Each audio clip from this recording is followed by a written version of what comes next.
So now we're getting into the digital part of the course. And these next couple of lectures will be about laying the foundations for that. And one is social network theory. And what it comes down to is networks are about linking. How far distance do you have in your links? How many links do you have? And how do they cluster together? What kind of patterns do they form? And the reason why that's important is you can kind of think of it in terms of a system. If I hit one point, how many nodes can I connect to? If I need to get to that person, how many intermediaries do I have to go to? Because what it is all about is about speed. And not only that, the closer things are together, the more they're going to interact, the more active they are, and this has already been proven, the better it is for sales. And so the thing about in marketing history is never before, there's always been viral effects in networks and marketing. The problem is physically they've always been too slow. Like to reach point A to point B, what if you have to get in a car and drive 20 miles? You can imagine the amount of inertia between those 2 points. However, now in the digital age, all those barriers have been brought down.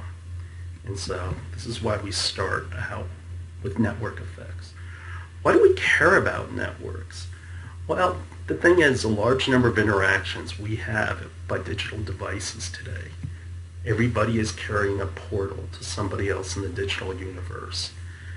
It's all around us. It's everywhere. It's hard to get away from. One thing I like about when I go on vacation and leave the country is like there's no internet. When my wife and I went to Tahiti at the resort, there was only one workstation for people to kind of check internet and things like that. And it's like, nope, I'm not going to touch it. And it was easy not to. The thing is, you can get tremendous reach for very little input. These systems can sustain themselves. And that's that if you have a good and active network, you don't have to do anything. It'll do it itself. And not only that, but there are externalities taking place. What externalities are is if there's a bunch of people, say in Facebook, who decide, there's this feature that everybody needs, and we're going to make it, and we're going to give it to everybody. Well, guess what? I'm the beneficiary of that, and I did absolutely nothing. And that's that whatever value is created somewhere within your network, it spreads to the entire network. And that's what externalities are. I don't even have to do the work. And that's the thing. Today we live in the age of make somebody else do it. Pumping your gas. The gas stations are making you do it. The grocery stores, they don't. They make you check yourself out. You think it's independence, but the reality is they're dumping the work on you. The thing about, in terms of looking at the benefits of a network, is that you can, through all this data, you have digital ways of segmenting it and clustering it and figuring out what the data means. That they're tools for analysis, and they're pretty much all over the place. What you're hoping for is what I call the Big Bang centers. And that's that if you have a network of people who get together and they migrate out, guess what? They bring other people into their networks, and you get bigger and bigger and bigger. You create social capital where you have contacts, influencers, and the thing is, it's an alternative than going through traditional channels. So what is a network? A network is defined as a set of patterns or relations between objects in a defined space. The thing is, non-human networks are governed by physical law, like electrons, but human networks are more formal, in that you have to make either tangible agreements or they could be informal. You just form relationships with people. Intangible agreements are like contracts or that sort of thing. The thing is, the way networks form, people impact structure as much as the structure impacts people. Meaning, structure is, like, for example, if I only have so many computer nodes and I take away all your cell phones, then that's a structure. And so it limits the way people can interact. On the other hand, if people say, look, we all need to talk, then they buy more computers and things like that, and so they make the structure fit the people. The thing is, we organize for a reason. whether it's friendship, whether it's work, or anything else. This shows the United States by space, and what you really see is this is the formation of the structure of the network. You can see where people settled. You see the megalopolis between Boston and Washington, D.C. And the thing is, when you look at most of those largest dots, they're near waterways. And that's because that was the most convenient way that people traveled. You travel by water. It was the fastest and easiest.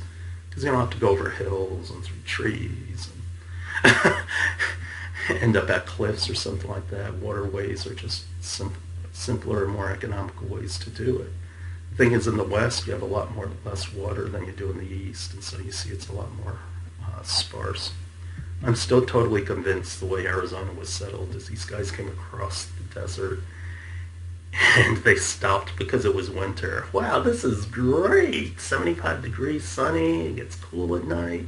And look, we found this big water shelf, yay. And then when summer hit, a big chunk of them said, screw it, we're headed for California. But anyway, in terms of technology, the things we're concerned about are distance and how you traverse it. And the same things that happen in physical systems are the same for social systems. How often are they on and off? For example, people turn off because of sleep. They're off. What's the speed, the bandwidth, how much information you can carry? Our bandwidth is how much we can actually process. Plus, with so many digital channels, what am I going to pay attention to, what I'm not? As far as technical challenges go, the question is that a lot of the speed and everything else has been driven by the development of the transistor. And now that the transistor packing density, which is Moore's law, is slowing down, who knows? The thing is, a lot of networks have critical conduits that can take the whole system down. And actually, remember all those blackouts? Well, it might be before your time. Jeez, you guys are young. But anyway, once there were some major blackouts, as it turns out, only 2 transformers went down. And that's what you do in your social networks. What are the critical points where if I can just hit these points, I can reach the entire network? Each point is referred to as a node. And in a social network, it's a person or an organization. And they're also called actors.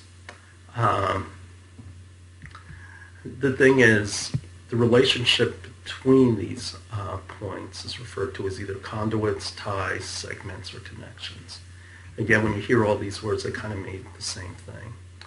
The most fundamental connection is called the dyad. It's a connection between 2 points. The thing is, when 2 points are connected, does it go one way? Is it equal? Can I find another segment which looks exactly like this segment? That's equivalence. And asymmetric, yeah, it means it goes more one way than it goes the other way.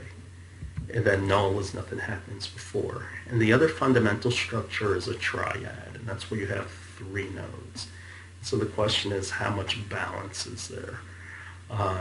Is it like that? Or if I take away one segment, I still have a triad, but all of a sudden now, everything runs through the center. It's more like a line with 3 dots in a triad.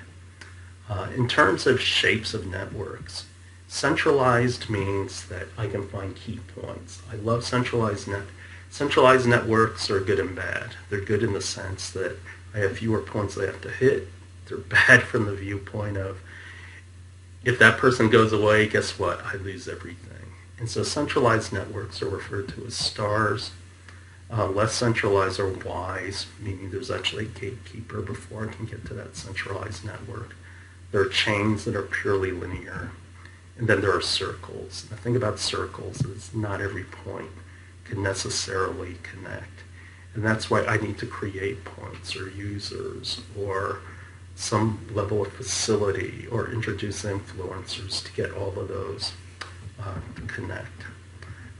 Here's an example of where they actually talked to a bunch of high school students and looked at dating patterns.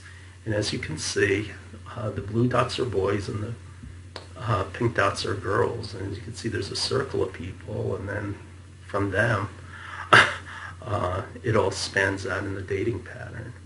This one's my all-time favorite because you have a girl here who dated 4 guys.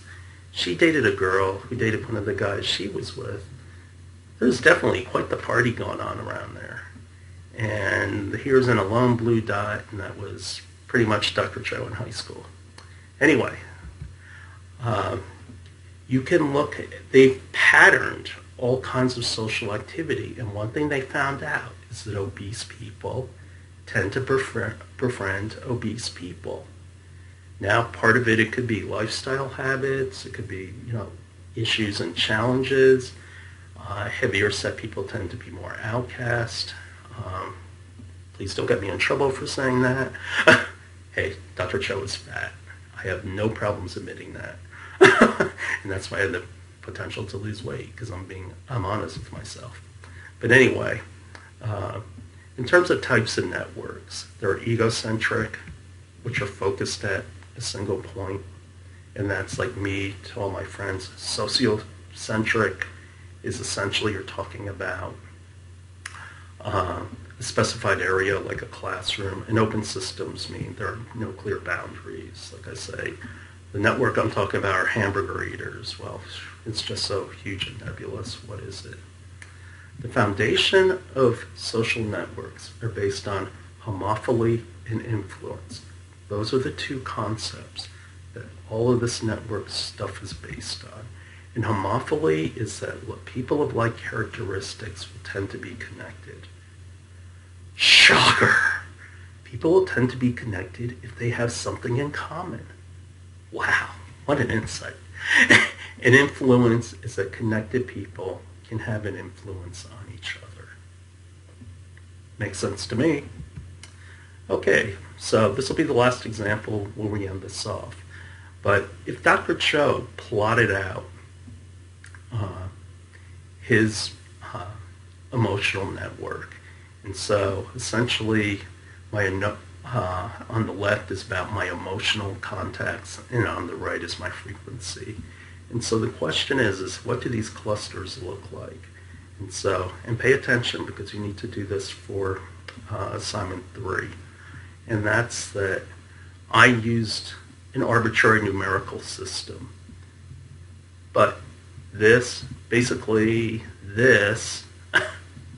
is more than twice this.